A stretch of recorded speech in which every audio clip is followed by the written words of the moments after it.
इतिहास। कॉन्ग्रेचुलेशन भाई लोगों, यार भाई खोपड़ा फाड़ दिया इस मैच में मोहम्मद सिराज ने भाई यार।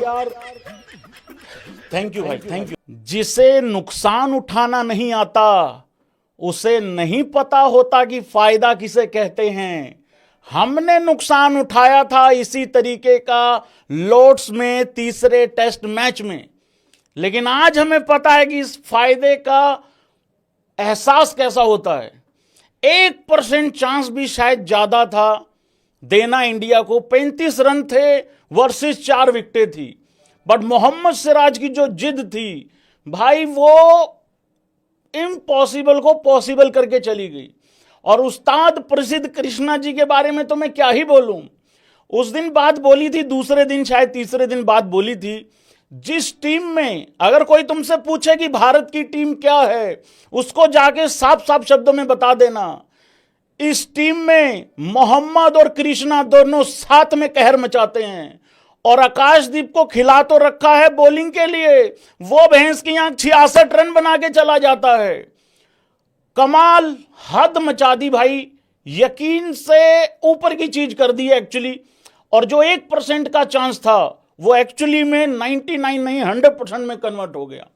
मोहम्मद सिराज उस आदमी की जो एनर्जी डे 1 से लेके और आखिरी दिन तक, ये 25वां दिन था इस टेस्ट मैच की सीरीज का, लगातार 25 दिन की ही ये सीरीज थी। अगर प्लेइंग डेज को माने तो 5 पंजे 25, इसमें 26 मत बोल देना भैंस की आंख। तो भाई लोगों, ये आखिरी दिन तक वो बंदा लड़ता चला गया। और सिराज को मालूम था, उसने अपने इंटरव्यू में भी 2-3 बारी जिक्र किया, मैं बाद में उसका पूरा इंटरव्यू पढ़ने की कोशिश करूंगा, कि मेरे को पता था मैं हैरी ब्रूक का कैच छोड़ चुका हूं, मुझे पता था कि मैच लग चुका है, मुझे लग रहा था कि शायद हमारे हाथ से मैच निकल जा रहा है, क्योंकि उसने T20 वाली बल्लेबाजी कर दी थी। लेकिन मैंने रात को जब मैच खत्म हुआ, जब मैं कल शाम को कहता गया, तो मैंने गूगल से फोटो डाउनलोड करी। देखो सोर्स भी बताया है कहां से फोटो डाउनलोड करी है। डीएसपी साहब कोई भी कार्रवाई अधूरी नहीं छोड़ते हैं।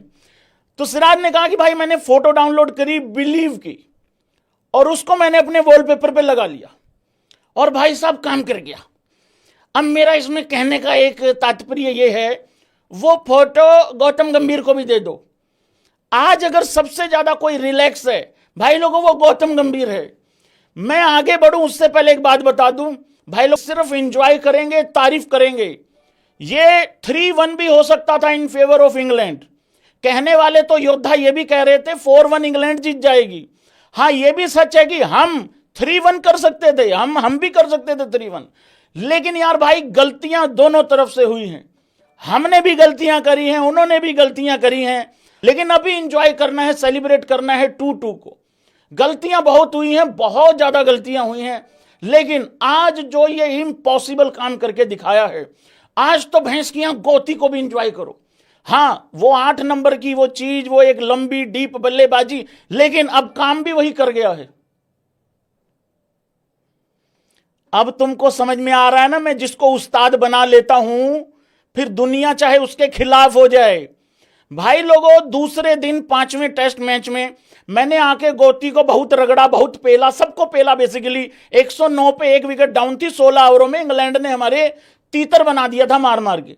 उसके बाद मैंने गौतम गंभीर को अपना उस्ताद मान लिया था, ग्रेटेस्ट कोच मान लिया था, और जैसे ग्रेटेस्ट कोच माना, उसके बाद देख लो भाई वही काम चीज कर गई है कि वो डीप बल्लेबाजी और वो वटेवर जो भी है, जैसा भी है। लेकिन हाँ भाई, कैसा जोश है पहले तो ये बताओ यार। एक बात बताऊं मैं, जब इस तरीके की कोई हैपनिंग हो जाती है ना, एक तो ये नहीं समझ में आ रहा होता कि रिएक्ट क्या करना है, क्योंकि यार इतना अद्भुत कार्य हुआ है, इतना अद्भुत काम हुआ है कि आदमी को समझ ही नहीं लगता कि एक्चुअली रिएक्शन आए तो आए, कैसा आए, क्या रिएक्शन निकाले।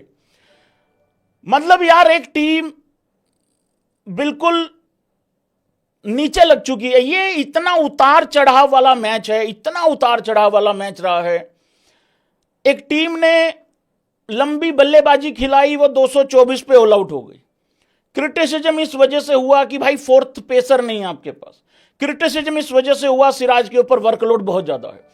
क्रिटिसिज्म इस वजह से हुआ कि प्रसिद्ध कृष्ण थोड़े रन ज्यादा दे रहे हैं।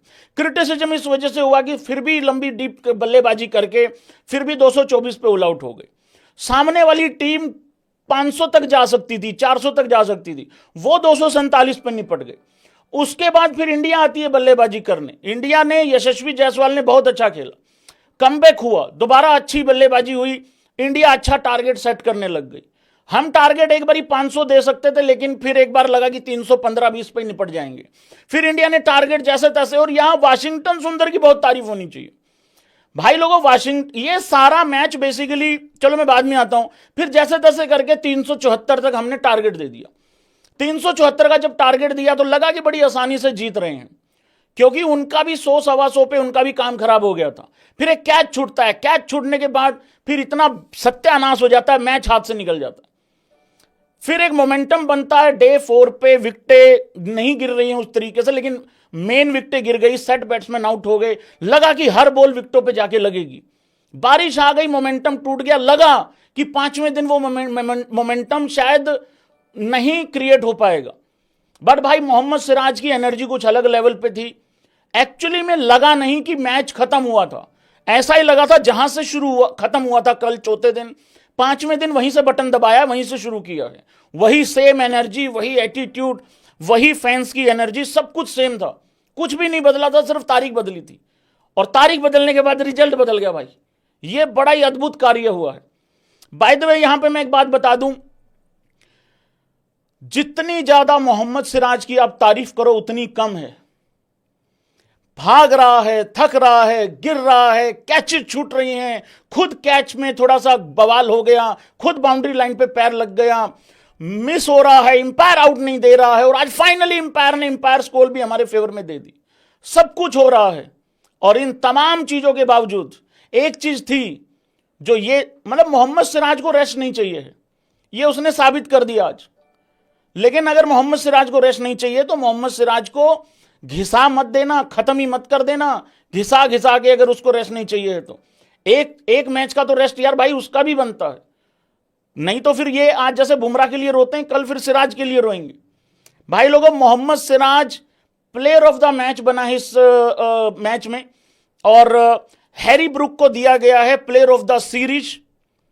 हैं, प्लेयर ऑफ द सीरीज 2 बंदों को अनाउंस किया गया है, शुभमन गिल, और उधर से प्लेयर ऑफ द सीरीज भैंस क्या हैरी ब्रूक को भी दे दिया। इसको क्यों दिया है बकैत को? मैं भी देख रहा हूं क्रिक बज पे प्लेयर ऑफ द मैच तो लिखा हुआ है Mohammed Siraj, player of the series Shubman Gill, और player of the series Harry Brook को दिया गया है। मतलब ठीक है, इंडिया की तरफ से गिल हो गया, इंग्लैंड की तरफ से वो हो गए, भाई रिजल्ट तो 2-2 ही रहा है ना उसके हिसाब से, इस तरीके से।